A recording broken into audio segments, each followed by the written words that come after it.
Okay, so I'm going to try to change this a little bit from a billing perspective back to a manager perspective, meaning when you go back, you're going to have information now that it's no longer your fault that you can't collect the money. Okay, you're doing the best you can, and as you know, the administrator has to lead and make sure that we're following some kind of sense of rules. You know, these are the charges and the receipts, and this is the income the doctor is expecting based upon these targeted compensation numbers. Okay, looking at a certain collection rate, and by the way, this collection rate could be 50%, 40%. It just means the charges are higher. It's going to be 4.8 million. It's going to be 4.8 million. It can make a difference, right? 4.8 million. So, you know, here's the number of visits and, you know, the E&Ms based on that 4,800 is $113. That's where I got that from. So you're going down. Here's the breakdown of E&M. Here's the percentage breakdown. So at 100%, 11% is visits, 12% is chemo, drugs is 75%. So you can see it's a huge number. And that huge number is a representation of what person would go into a business where 75% of its product, I make 2%, I collect it over 90 days, right? But I have to pay my bill in less than 30 days. Walmart wouldn't even go into that business. So our risk element, we have all the components here that says that we are entitled to at least 6% more revenue on our drug side. In our drug savings, we should have at least 4% cost savings somewhere. Not to me. If I said, what's the two primary areas we could really target and make a difference, it's in drug cost and it's up here with my E&Ms.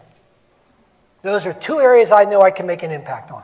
And the rest is working at the regimen, sitting with the nurse administrator and saying, are we doing the aloxi right? Are we using the regimens like to maximize our opportunity based upon first-line, second-line therapy, which basically means a breast cancer patient, I might be saying this wrong, but breast cancer patient may start with adriamycin toxin, or they may start with a TAC protocol. And there's different ways they give it, and there's 15 different ways of that regimen. So how you give it is where you can maximize your reimbursement but not compromise care. Does that make sense? Efficacy is the same, everything's the same. So those are opportunities. Billers can help by looking at the coding, by somebody building what I call a template of the protocol, look at the coding scheme and comparing that to another coding scheme to see where the revenue gain is going to be based upon that regimen, okay? So that's sort of a background here. And so at the end of the day, you know, your goal is, of course, whoops, oh God, I hope I didn't blow it up. I did something there. Oh, there we go. You know, the goal here is, of course, is to get the revenue, the net revenue, because this is the owner of the practice. This is our employer. This is the one who pays the bill. Because obviously, if we could get the employer's revenue stream up to where he's making that kind of income, I am sure he will be very nice on sharing his revenue stream with his hard-earned employees. Okay? That's what we have to try to do, is help our employer, who then usually will come back and help us. So it is a two-way street. So I want to make sure you understand it. Okay. What does your compliance program look like? How many are familiar with the OIG Voluntary Compliance Program? Oh, boy. Wow. We've got a lot to go with. Okay, the government, and I'm going to pull up a slide presentation here, but the OIG, we're going to go over that. I'm going to go down it, and I'm going to pull up the slides. We're going to go over it. Basically, what the government did is come out and said, look, we can't go around and audit everybody in America. We can't go around and police everybody. We're going to leave it up to you. So if you follow our program, and you do a good job, if we come in and find something wrong, you're going to be held harmless. You may have to pay some money back. Let's say, for example, you billed 20 milligrams and you should have billed 10. Okay, that's an honest error. So you owe for 10 milligrams back. That's all you got to pay them. You don't have to pay them for the penalties and fees because your compliance program that's on that little jump drive that you're going to get with all this wonderful information is going to cover your butt, if I can be blunt. Because you're going to say, I'm following a compliance program. We are doing compliance things here. We read, we go to seminars, we learn as much as we can. We try to do the right things. We self-audit. We do all these things. And so therefore, you can be held harmless. And how do I know that? Because I had it happen to me. Because I had the OIG show up at my door one day. And they thought they were going to put the handcuffs on me, and I sent them out the door. Because remember the famous port flush code? Remember that code? Did you know in LA, I had over 1,000 ALJ wins for billing the port flush on the same day as the visit? 1,000. Every time we went in front of the judge, we'd win. Dr. Isaacoff, you can call him up, he'll tell you. After a while, the judges wouldn't even hear a case. You win again, Neltner, you win again. So what I was trying to do is take my evidence back to the AMA and straighten it out, and then they changed the code on me. So the point is, the OIG couldn't do nothing to me because I had my T's and I's all done right. They couldn't do a thing except weep. Weep. And when I threw it out, I said, look at all these ALJ wins. You're going to sit here and tell me I'm committing fraud when the judge in Cleveland, Ohio, who's auditing California, agrees with me 1,000 times, not 100 times, 1,000. That's how ridiculous it was. So that's a very, so following an OIG compliance form is very, if anything you take that back to your administrator, and you administrators here, you implement this as soon as you can. It will help you. And it will take away the fear factor on audits. Okay, it really will.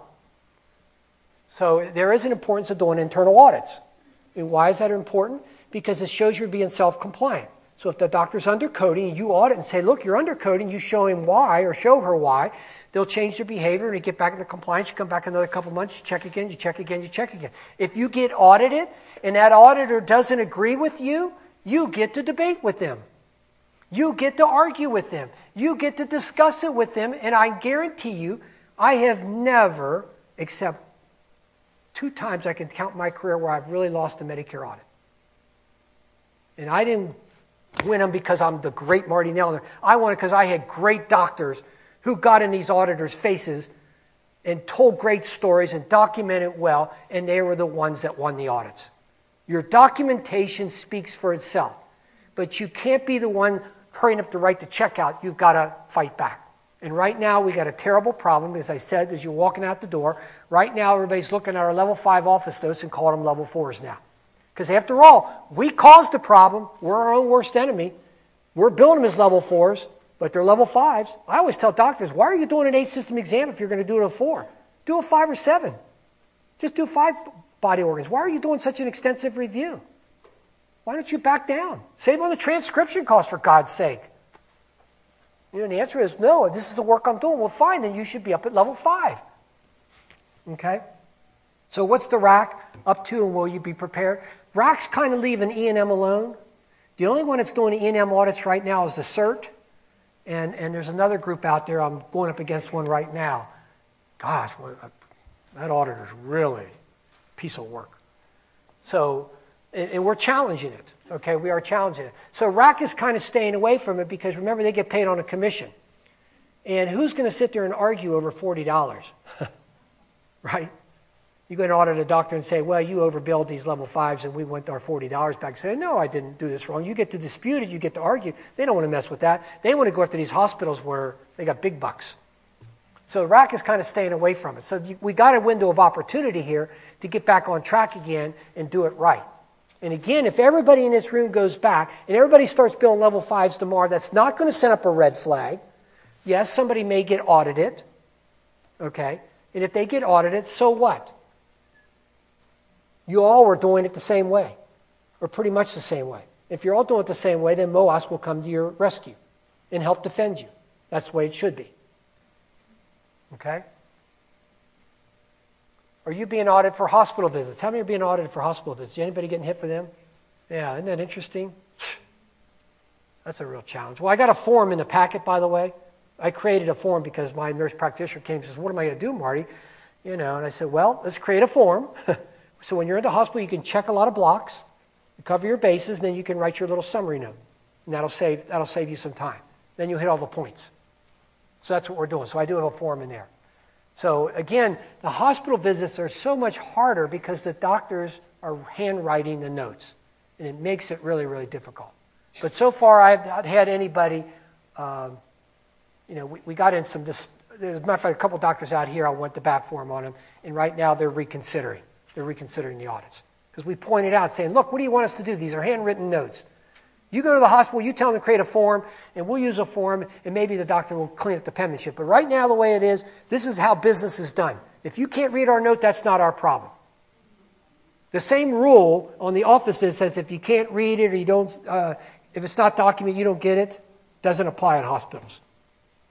So you got to push back because there is no guidelines. We have never been really educated. They've never come to us in meetings and said, and this is what you need to do for hospital visits. Everything's been around office visits, right? I mean, have you ever heard any auditor get up and tell you, or at one of the Medicare seminars and say, well, now we're going to talk about hospital coding? Never. They're grabbing straws. Okay, so push back on those. But I do think it's an opportunity because hospitals are more open now to accept forms. Where before, remember, if you got to get a form approved, you got to go to the forms committee, and it takes you 18 years to get them to approve it. Well, now hospitals are open their doors on that. Okay. All right, so, and the other last thing is how auditors are choosing practices. I'm not going to deny it. If they see a lot of level 5s, they're going to come knock on your door. How do I know my doctors are getting audited? And they're winning. So what? I got a compliance program. We're doing it right. Yes, we are arguing, debating, and we're winning. That's just the way it is. What I got to do is try to get the rest of you in on the game. Okay? All right, let's go off here. So I want to open up. This, by the way, is the jump drive you're going to be getting. It's got all these little file folders on there. See that table of contents down there? If it works right, anybody know how to use a hyperlink? You ever heard of hyperlink in Excel? If you don't, just ask your administrator or somebody at the office. They'll show you how to use hyperlink. It's really a cool tool because you can go into the table of contents and if you're looking for something, let's see if I can make this work. So let's say I want to look at my compliance program. I can click on that and it takes me right to that program. So here's your compliance program. And here's all the folders within the compliance program. Like here's the Compliance Federal Register. There's a comprehensive audit guide. And there's a physician compliance OIG report. Okay? So what I did is I created a slide presentation for you that's basically the beginning of your compliance program. And what does it say? Okay? Here's the reasons and objectives, the 7 elements of the Office of Inspector General's Voluntary Compliance Program. There's your link if you want to get on the web and go check it out. Okay? Development, audit, interviews, document, outline of a model. The way I designed this, if you print this off, all you got to do is fill in the blanks, get the doctor to sign it, get yourself a medical director, assign a compliance officer, you're off and running. Your program's in place. Okay? Then you got to start putting up policies and procedures of how you're going to audit and go forward with stuff like that, which most of the time you're doing that anyway. Okay? So basically, the reason for the compliance program: enforcement activity in healthcare industry, prevent violations. OIG believes compliance programs reduce liability, minimizes consequences. This is the biggest thing about the OIG's program, if you put this in place. It does minimize consequences. Provides some protection for officers and directors. And it protects you billers. Because under a compliance program, let's say you're billing and coding a certain way and your manager wants you to do it a different way that you think is illegal. Under the OIG compliance program, you have a right to challenge it. You have a right to demand to have somebody come in and review if you believe you're right without any consequence. And you should, in your practice, the open door policy should be that way. That's the way it is in my practice. My billers come in all the time and argue with me. I love it. I think it's great. Because that means they're thinking. They're thinking human beings. They're not robots. And I know they're looking out for my back door. And sometimes they prove me wrong. And I'm like, this is cool. This is good stuff. And I want them to do that. Okay? Compliance programs allows attorney management, consultants, and other advisors to respond to compliance issues more rapidly and efficiently, allows for rapid communication of changes, owners, managers, survivors. This is all out of the OIG program. If you go pull it down at the website and read the Federal Register, this is all where this all came from. I didn't create this. I just copied it. Practice procedures, responsibilities, activities should serve to prevent, detect, report criminal activity. Written program must be operational, effective, and consistently applied and maintained with due diligence according to the U.S. sentencing guideline. For example, when I get back home, since we've been using a lot of Kytrel and I'm flipping to Aloxi, I'm going to write up a compliance report. And I'm going to say in that report that we switched from Kytrel to Zofran because the cost went up, the reimbursement went down, so we tried to go to Zofran. Found out there's an acute shortage. Drug's not available. And since we have to pre-cert all of our Aloxi before, we just made a conscious decision, just flip to Aloxi because we're not going to wait till we get midline into a treatment, third cycle, and all of a sudden, pharmacy calls me up and says, I can't get Zofran this week. Then I'd have to go back and pre-cert all those treatments, right? We're not going to do that. So we just said to heck with it. We're just going to start switching to Aloxi and use it as much as we, as we're allowed to. So I'll write the program all up along that, sign it, date it, get my medical director to sign off on it, covered. That way, if Medicare, somebody comes in and says, why did you guys switch? I got my bases covered. Because they ain't going to come to me next week. They're going to come to me 3 years from now. And I may not even be there. I may be dead. So I want to protect who's ever there to make sure that they know that this is what happened and why we did, and this was our behavior. Program is more than a policy and procedures manual. It's live and functional. Program is not just prototype, document paper from government agency, academy, management organization. The program has a purpose, follows the formal rules of governance of practice operations. Okay. Here's the 7 points. Auditing and monitoring, communication, internal investigation, enforcement, response to identified offenses, and application of corrective action. Clear communication and compliance, appointment of compliance officer, effective training and education. I had a situation where a practice did identify they were billing a drug wrong. And all of a sudden there's $50,000 of alleged overpayments. They were all freaking out. What are you worried about? You got a compliance program. Just report it. You've identified it through an audit. You found the error. Write a letter and ask them how you should send the money back. Case closed. They did that. You know what? They never responded. Medicare never responded. I say, they don't respond, don't send the money back. But you got to document it. You sent it to Joan Smith at Medicare, who is the so-called boss man, boss lady. If she doesn't respond and tell you how to send the money back, what are you supposed to do? Write a check and just send it to the United States Treasury? So we're kind of on hold. I'm saying we're just going to wait 6 months and see what happens, then we'll think about dealing with it again. But the point is, we identified a problem and we fixed it. Okay? And that's the best way to do it, and they love it. The OIG people love that type of thing. Okay? So this is what they call the seven points of the voluntary compliance program. Okay. Development board resolution. So obviously if the practice is a single practice, who's the board? Dr. A. If you have 2 or 3 doctors, well, obviously there most probably is a board, and usually you have minutes.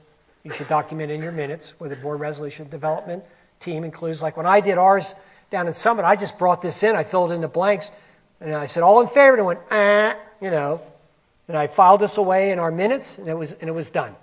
It's that simple. That's the way this is designed for you. So you can go back and basically take this and go down here. These are just all propaganda. I don't have to go through all that. So, for example, here's your mission statement.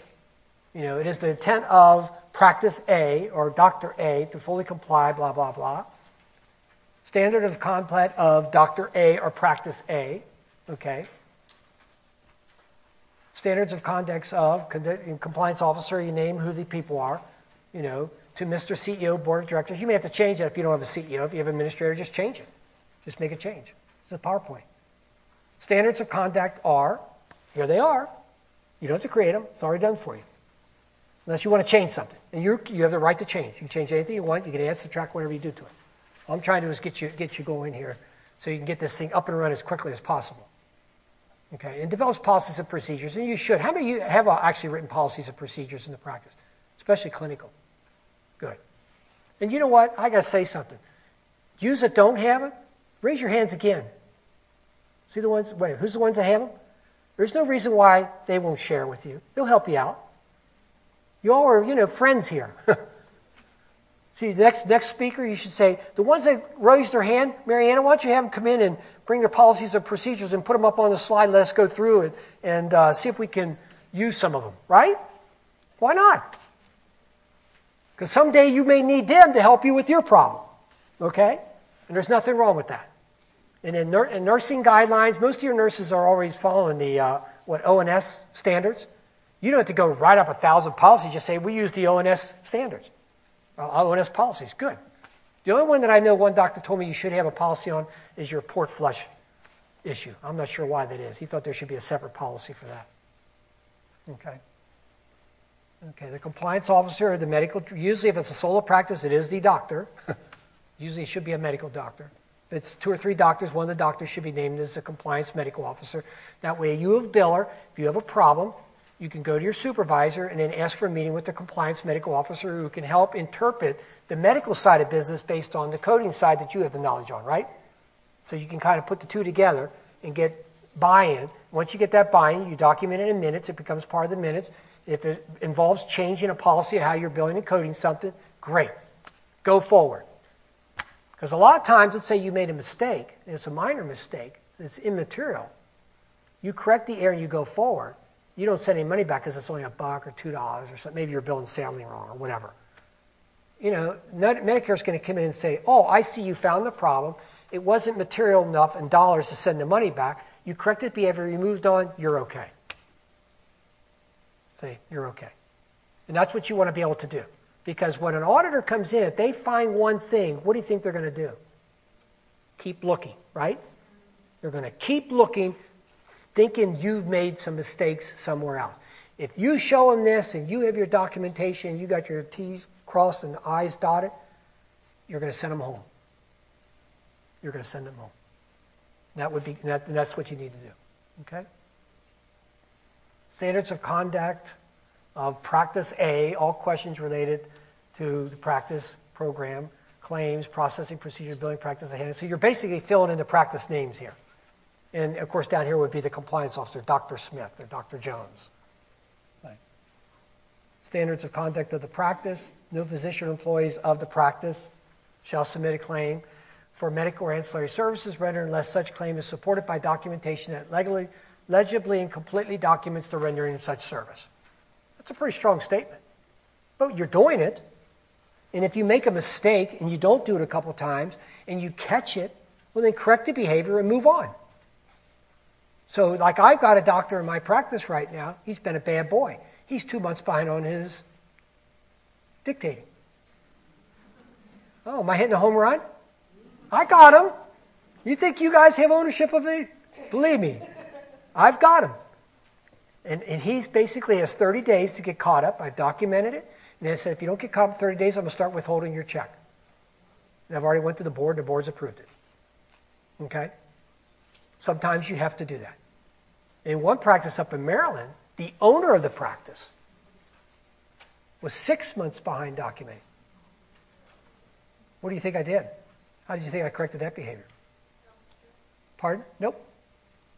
What else? What else can you do? He owns the practice. What's another thing you can do? Pardon? Suspend him? How can you suspend him? It's his practice. If he suspends, nobody gets a paycheck. The practice goes bankrupt. Can't see the patients. Come on.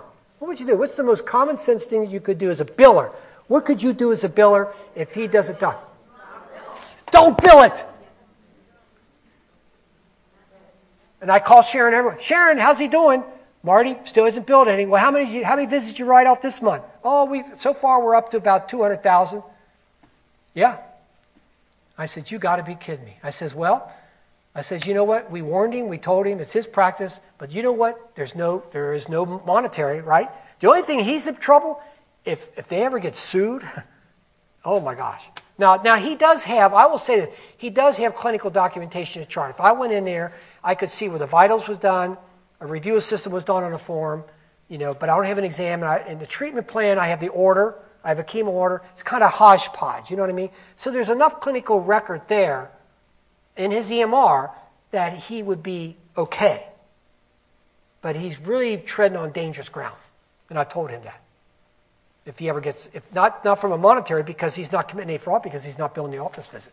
And he knows it. He knows that we are not billing it. And that's what we're doing. We talked to, and you know what? He has this compliance program. We called his attorney. He agreed with us. We wrote up in a policy. We put it in the file, and we went back to work. That's a great way to do your business, right? From your billers, what did I just do? Covered your backs, didn't I? Covered your backs. And I put it back where it needs to be on that primary person who's not doing their job. But it's his practice, so he's the one who lost $200,000, not me. But he's not going to come back and blame me later because I got my documentation. And you got your documentation, so you're covered. And that's the good news. Okay? Standards of conduct of the practice. Each of this is employed. Practice is responsible. So, that's part of the policy. This is all common sense stuff, really, you think about it. So you just go down. So if you basically go through this and sit down with your administrator and the doctors, if everybody buys into it, just fill it in, take a vote. I'm not going to read through all this. This is all OIG stuff, okay? And that's in your packet.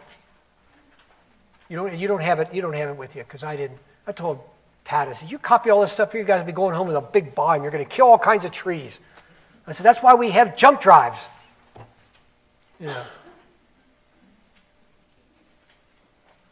So basically, if you go back to see if I can get back to if you look at that index, these are all the things that are in here. Like, for example, here's that appeal chemo letter. See if it works. See, it wasn't really doing well here for some reason. It was going real slow. There it is. See, here's the sample letter.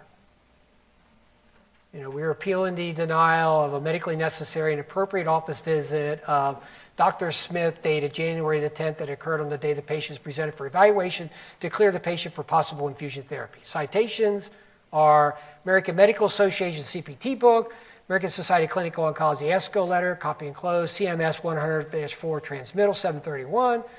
And we're also cited the standalone policy, patient medical record, patient infusion chart, summary of appeal. There it is. That's simple. Is that pretty cool? See, so you don't have to go out and create all this. I'm sharing it with you, giving it to you. So that, I just put a nice, neat package. I've got articles in here. I got the OIG reports in here. So it basically covers you on that end there. And I'll be coming back and forth to this every once in a while. So let's get back on track here with our talk. Adapt yourself to changing circumstances. The author's me. We cannot solve everyone else's problem, but we can begin the journey by taking the first step to take control of your situation. I really believe that. Okay. From you billers, from your billing perspective, and what you do and how you code and bill every day. And I got to say something to you billers. You got a tough job. And I know, I've done billing for 25 years. And let me tell you something. Anything that ever happens, you get blamed. Just the way it is. So the only thing you can do is set up your defensive mechanism to protect yourself. So if you're getting denials, if the nurses aren't documenting the way they should, if there's things happening, you need to set up a process and try to push it back to make them document better. To get your information better. They got to put the hematocrit level on their flow sheet so you can pick up for the procreate, right? Stuff like that. They really have to do that. So you have a right to push back on those types of issues. And if you're getting denials because the insurance company's causing a problem, not your problem, it's an insurance company problem. You need to document that somehow so your administrator can go meet with the insurance company. I know Mariana and Pat has met with Medicaid on your behalf when you have had, everybody had the same problem, right? All of a sudden you all have the same problem. They stop paying a drug or stop paying for a procedure or something. And so you bring it back to Mariana and Pat and them take it, aggregate the data and go talk to Blue Cross or whoever's going to problem. Matter of fact, back home we're having a problem, I think, with Blue Cross not wanting to pay a sequential code. You guys have any of those issues? Yeah, you bill the concurrent, the initial, you bill sequential, and they try to say it's bundled into the other. Well, how are you going to solve that problem?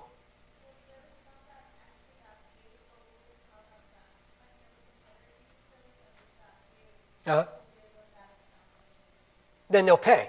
But how many times do you have to keep doing that? A lot of times. See, now, you're at fault, no disrespect. If it keeps happening a lot of times, you should have a little track record. So you can give it to your administrator and say, this happened 1,000 times, 500 times. Go fix this problem. Make them stop that. Because otherwise what happens, you get into this robotic train, and it just goes around and around and around. You keep getting the denials, you keep sending it in, you get it approved, you send in the denials, you get it approved, but the problem never stops. Because I can tell you exactly where the problem's at. You can't solve that problem. It's in their edits in their software. Your administrator has got to get with Mariana and Pat and go talk to the insurance company and find out what software they're using and make them change the edit. Okay, then your problem goes away. See what I mean? So if you got denials that keep happening over and over, just like if the chemo office visit denial keeps happening over and over, at some point in time, you should keep a file in this folder of how many times it happens. Patient, data service, how many times you appealed, how many times you won. So after about 2 months, if you've done this 40 times, and she's done it 60 times, and he's done it up there 30 times, and 50 times, and they all bring the data together, Mariana, and it's all Blue Cross of California, guess what Mariana can do? She could take that data to Blue Cross and say, look at this. Look at all my practices. They're all having these problems. It's costing you money, Blue Cross, because we're appealing them all, and we're winning. Right? We're winning. So go in and change your software that when you see hematology oncology specialty and we put a 25 modifier on it, you're not going to deny it, saying it's inclusive of the chemo procedure. They take the edit off, problem goes away, you're back in business again. You just eliminated a problem. Very important. And that's what a compliance program helps you to do. It helps you to target, if an error is a true error, that only happens every once in a while in the blue moon, you fix it, you send it back. But if it's repeatedly happening over and over and over again, you got to do something, gang. You can't just be robots and keep letting the problem happen. Because eventually it's going to come back and haunt you. And you're not going to have the data to back you up. You know, especially if your boss is saying, I don't understand why you can't get all these charges in, right? Well, it's because I'm filing all these appeals over here. Am I hitting a home run on that one? Yeah. I've had doctors say to me, I don't understand. Billing's so simple. They just put these codes in the computer and the money flows. Or how many have the EMRs? I love the EMRs that says, you don't need a coder with an EMR system. Did your EMR people tell you that? Who else has EMR here as billers? You scrub your data every day?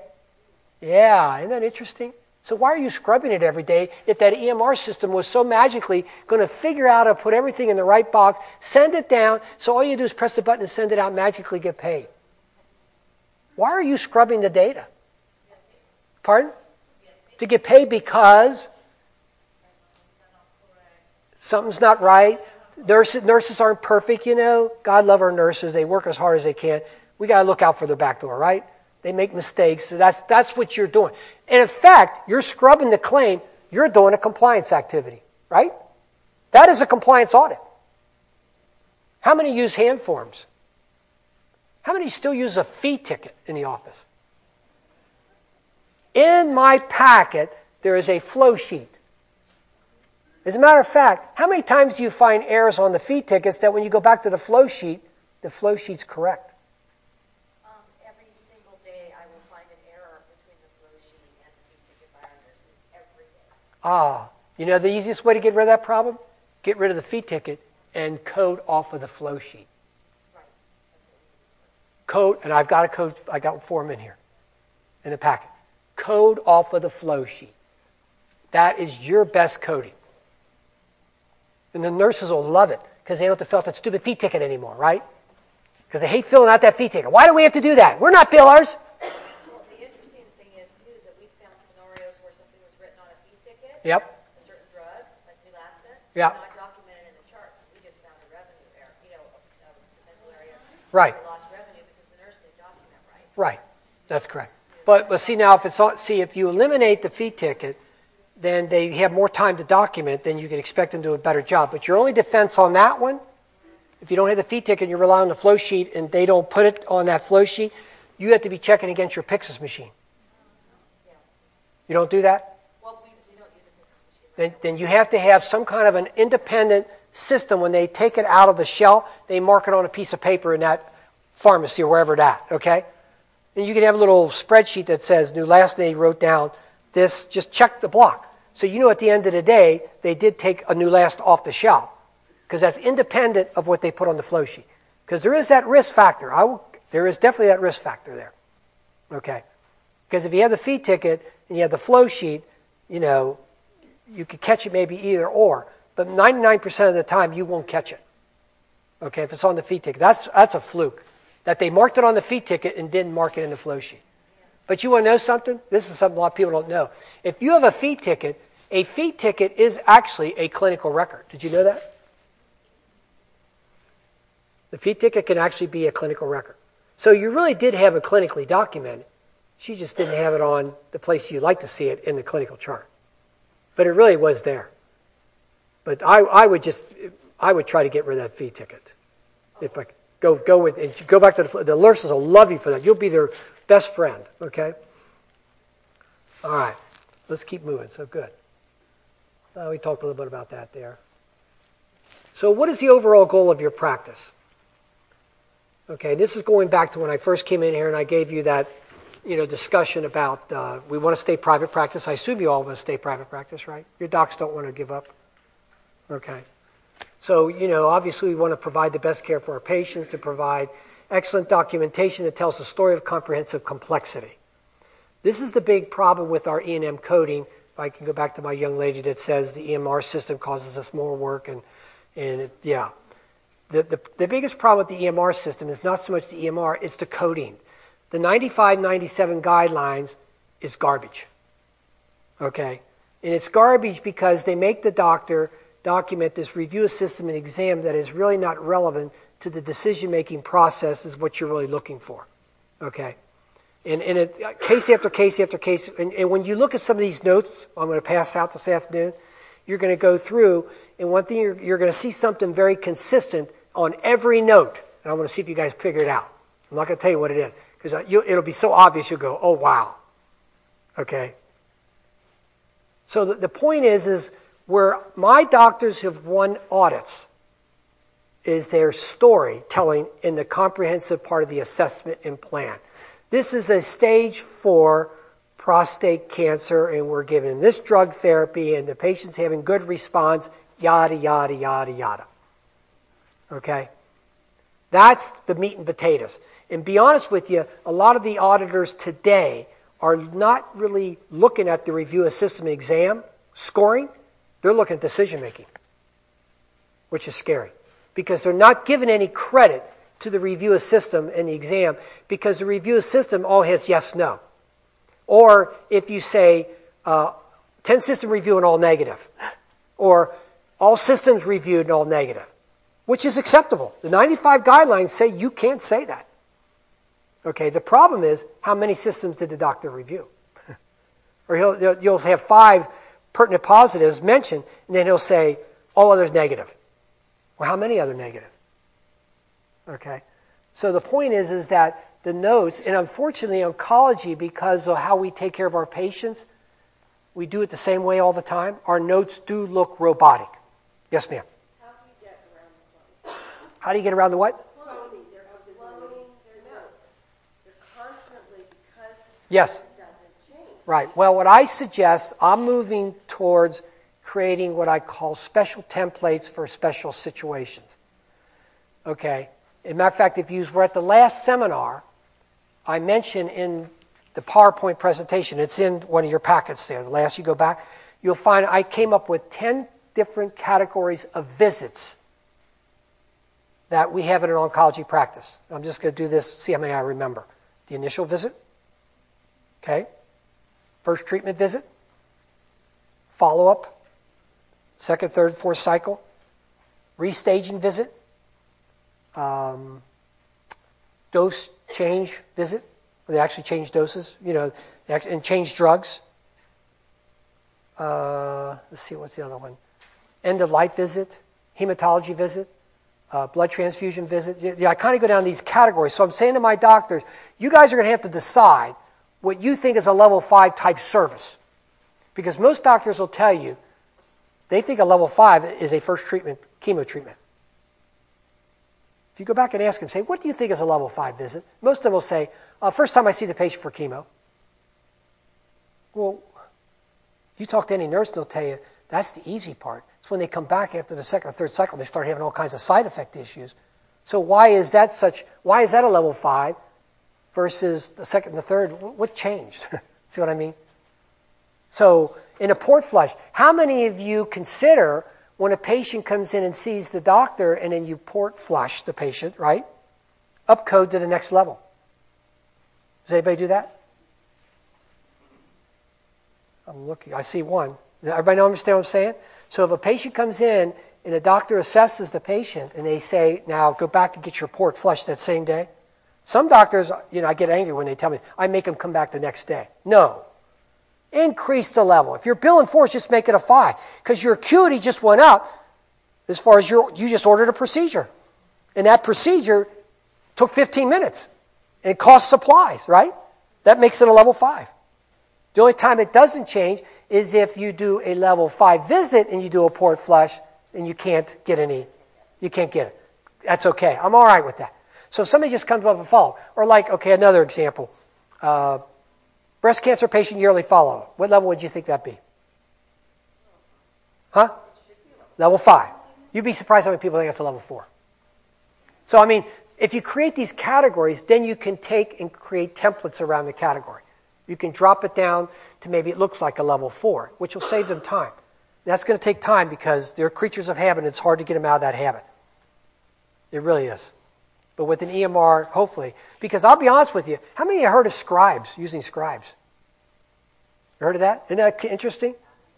Absolutely. This is a new thing. It's actually starting it out here. They're doing the emergency rooms. Yes. They take a person in the room with the doctor, and as the doctor's talking, and so with your, the toxicity assessment, that's usually, if you do a toxicity assessment, that's almost like a level 4 visit right there. Your nausea, vomiting, your pain, your neuropathy, there's 6 or 7 things.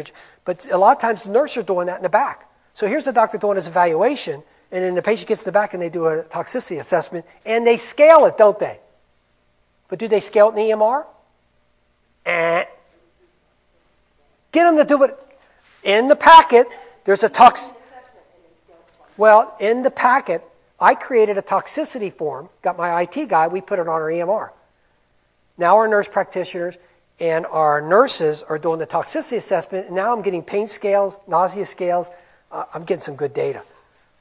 So I'm hoping in about 3 months I'll be able to go back and say, print me off a report of all the patients that had a pain of 8, and then go back and print it off again, tell me, did the pain of 8 go down to a pain of 3 once they gave a drug or something? You know what I mean? Because you're scaling it. Because if you put a number in the system, you're doing 2 things. You're saying the degree of the problem, okay, and then that becomes a number that the computer can capture and pull the data out and give you a measurement if that's what you're looking for. But see, I had to get with the doctor. But to me, it's that's the way to go. How many patients come in? And how many times have we been criticized in the oncology world? Oncologists don't take care of pain. They don't manage patients' pain very well. I don't know if that's true. Of course, one doctor said to me, well, Mrs. Smith, she always comes in, she has a pain of 8. That's what she says. What is your objective assessment of that pain of 8? Oh, it's most probably a 5. Great. She says 8, you say 5. Data, right? Now, somebody could argue about that data. If she says 8 and he says 5, or he, does something and changes some medication in the back end because of that, that's a good deal. That's what we're looking for.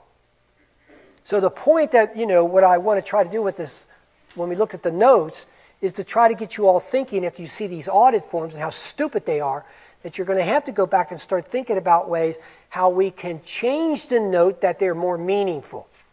PQRI. How many's doing the PQRI? What is PQRI? Can anybody tell me? Pardon? Quality, yada, yada, yada. You know what? You know what's amazing? If my doctors would document better, I wouldn't need PQRI, would I?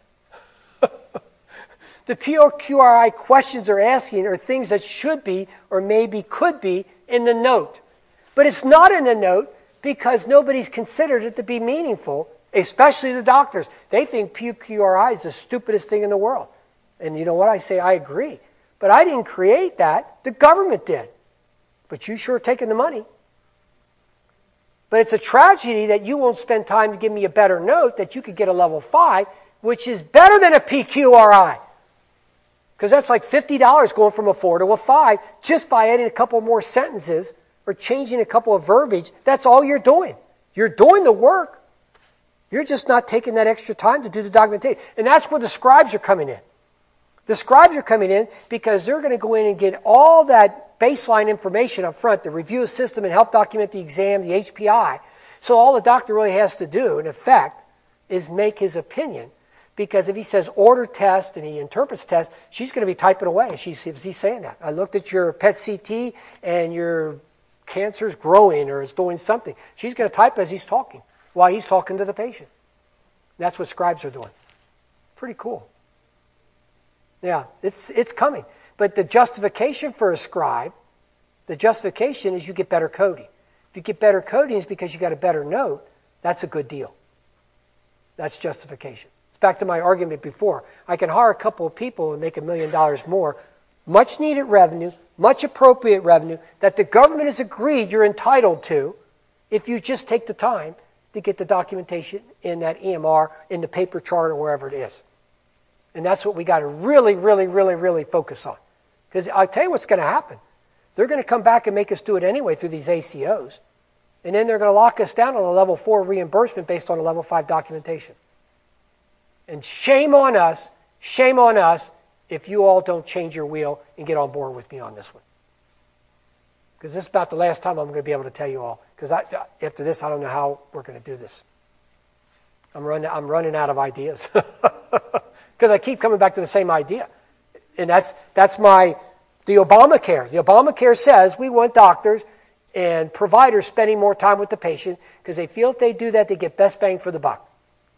Because they're more compliant patients. I can't tell you how many times my pharmacists and different people tell me that patients come in, nobody's reviewing their meds from the primary care offices. Patients are coming in with a basket full of drugs. And 80% of the patients shouldn't even be on those drugs. What is your primary care doctor doing? He's not reviewing those meds. Why? Because he's got some compliant officer saying he can't spend more than 10 minutes with his patients. And so he doesn't sit there or have a nurse practitioner or somebody take 40 minutes to sit down, go through all the meds and get rid of all that stuff. That's non-compliant.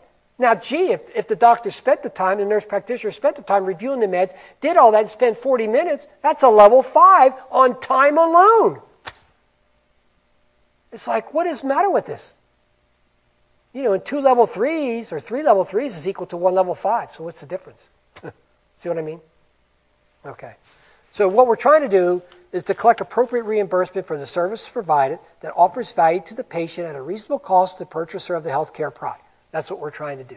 If somebody said, what does that mean? That's the definition of meaningful data. Meaningful information. Value to the patient at a reasonable cost with the appropriate reimbursement for the services provided based upon our comprehensive complexity that we document in the chart, that we're able to pull the information out and figure out what's going on very quickly, either by sample audits or pulling data by looking at scales and looking at, you know, how many times did we PET CT a patient for restaging. If I get that data in the chart electronically, I could track that. That'd be very cool if I could do that. And what was the overall performance because of that? You want to remain independent, but how do you build your unique product value? Should the independent practices form some kind of alliance? Well, I talked about this. From negotiating contracts, EMR structure, gathering data, learning from each other, prepare for ACO. You know, can we be the counterweight? I really believe this. Can we be the counterweight to costly hospitals? How can we prove our practices are more efficient than hospitals in large centers? How can we do that? The only way you can do it is if you had like one doctor says, I'll just hook up a video camera. They can monitor me by looking at how many patients come in every day and how many go out the door and what I say to them. Just let them watch a day's worth of work. I said, they're not going to do that, Dr. A. You know that. Somehow we got to come up with the data. What is the data that we want? I'm not sure what it is yet. All I want to do is get some good data in a note. Then from there, I'll figure out what data we want. Because actually, the doctors are the ones that are going to tell me once they get going because they're going to want the data. They're going to see the value of the data. But I got to get them there first. This is the only one that I put outside of the file. I wanted to keep it separately. Now, and again, this is in your packet. So when you go back home, you now have a working document that is a fee schedule. The first thing I've been doing with my fee schedule report is I put the Medicare allowed in here as a benchmark that I can go back and compare numbers to. Okay?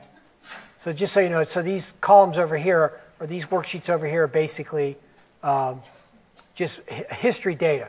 What I really want to do is take you over here to the services. Where'd it go? Oh, I see what happened. Okay. Now here's a practice. Let's see if I can get this thing to work without. Okay.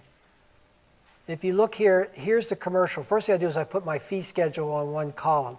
Then I put the Medicare allowable next there, and I do some math to figure out what's my ratio. So you can go down here and you can see for routine venopuncture, the charge is 175% above Medicare. This next one is 212, 203, 209, 210. See how it's varying, how it's fluctuating? There's really no consistency. Let me get to the office visit. Or the chemo. Look at your chemo codes. It's fluctuating anywhere from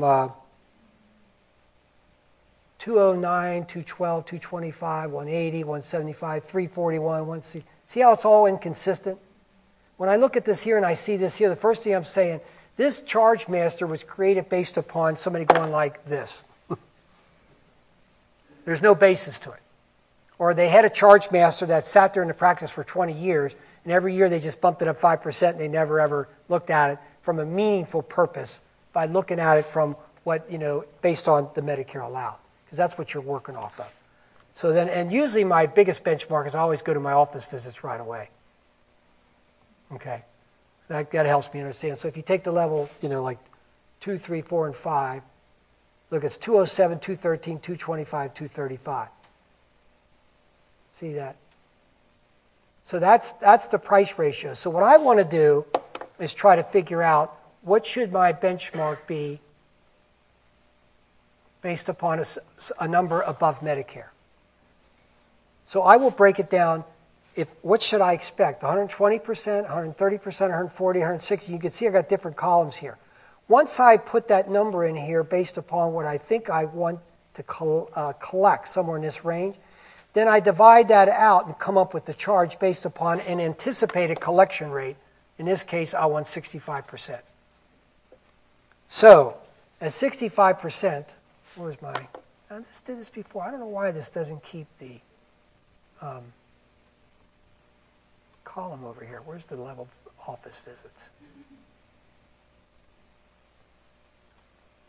So here where they were billing $250, I'm expecting 225% above Medicare. That's what they were expecting. I changed it to this number, which is 140% above Medicare. Then I say I want to collect I want a 65% collection rate. So my fee needs to be $239 to expect to collect $55.40, which is 140% above Medicare. So then I go over here and say, what's my office charge? Was $250? No. Yeah, I was billing $250. Now I'm going to drop it to $239. See what I did? Because I really want a 65% collection rate, but I'm expecting to collect 140% above Medicare. So that's a quick way to do it. So if you really do it this way, and you set it up this way, and you collect 65% overall right away, that's a benchmark to you that you're pretty much collecting like you said you were going to collect. 140% above Medicare. It may be, and one way to do it, if you got your fee schedule from the Blues, you could plot that against there and see how they're paying you above Medicare. Okay? Because now, when I'm looking at these hospitals who are overcharging Blue Cross, and once I get my benchmark, if they're paying me 130 or 120 or 140% above, I'm going to ask them for 20% higher. Why not? I'm an independent practice. You are all independent practices. And if the hospital's over there and the contract's paying 75% of charge, and they're getting $500 for something I'm going to get $170, why wouldn't they increase my allowable? But they're not going to do that unless I have what? Data. And I need to know what my competitors are doing. I need to find out how hospitals are charging. Sometimes that's tricky today, but it is doable. Find out what the hospital contracts are at the hospitals. The formulas are in there. All you got to do is just plug in your number, make a copy of this, save as, plug in your number, it'll calculate out for you, you'll have a new fee schedule. Works pretty cool. And then you know what? If you want 50% collection rate, just change it to 50. As you lower the collection rate, what does the charge do? Which way does it go? Up.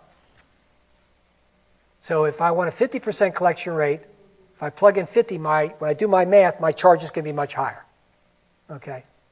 All I'm saying is, if I'm trying to solve my problem of these people out there who say we're overcharging the market, I want to set my charge master that I can defend it.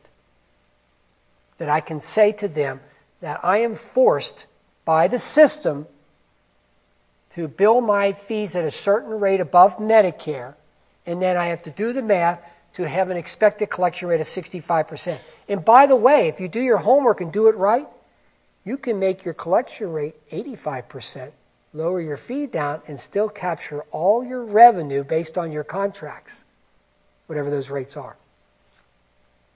So if all the payers in California were paying Medicare allowable, why do I need to have a commercial price? Right? Right? Why do I need a commercial price? It's crazy. But I know there's payers out there paying me above Medicare. I need to find out who they are. Because I have used that against Blue Cross in Georgia. Last year I said, I'm a little confused here because, you're one of my poorest payers in the state. United Healthcare pays better than you guys, and so does Aetna. Oh, that's not true, Marty. He says, you want the data? I says, I'll give you the data. Yes, ma'am.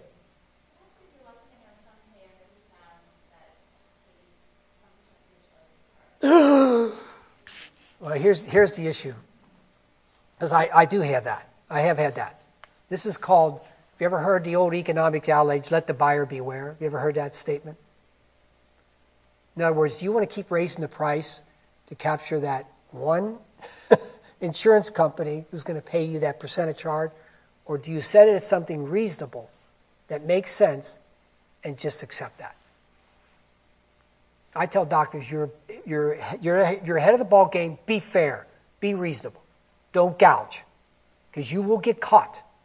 Because I can give you 10 stories, and my biggest one was the Neupogen in Blue Cross of Indiana. Changed the whole payment policy for the drugs 15 years ago. Because Blue Cross was paying the doctors 65 or 75% of their charge.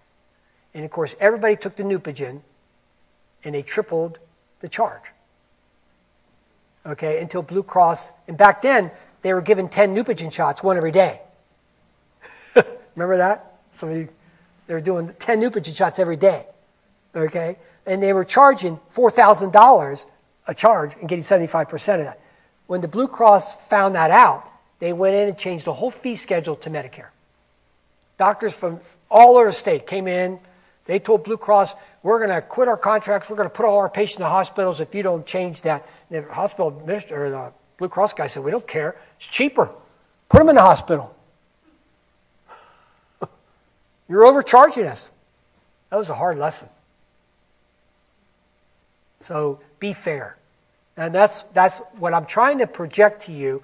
Going forward, I want to set up a fair price that's reasonable, I can defend, that makes sense, that pays my overhead, gets me to where I need to be, because that's where I'm trying to head to. My target is get to where that physician gets his value for the work that he gives, for the risk that he took to come into private practice that makes sense, that can be defendable. And there's nothing wrong with the doctor making $1 million a year if he's doing the right thing and he's working hard. And those making $1 million a year, God love them, they're working hard. They're seeing 700 consults a year. They're pushing. They are really pushing hard. And they are entitled to that. It's no different than, what the hell, Blue Cross's chief guy gets, what, $20 million or $40 million for what? Playing golf with everybody. So why is he so special? Our doctors do more work than them.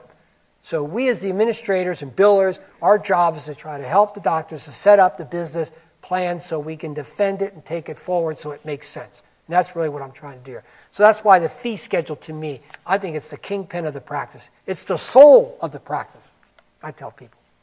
It's the soul of the practice. Because if you're collecting 30%, you don't have a very good soul. it's a foolish thing to do. It just upsets your patients. Why would you upset your patients like that? And these therapies that are so outrageously expensive now, it's crazy.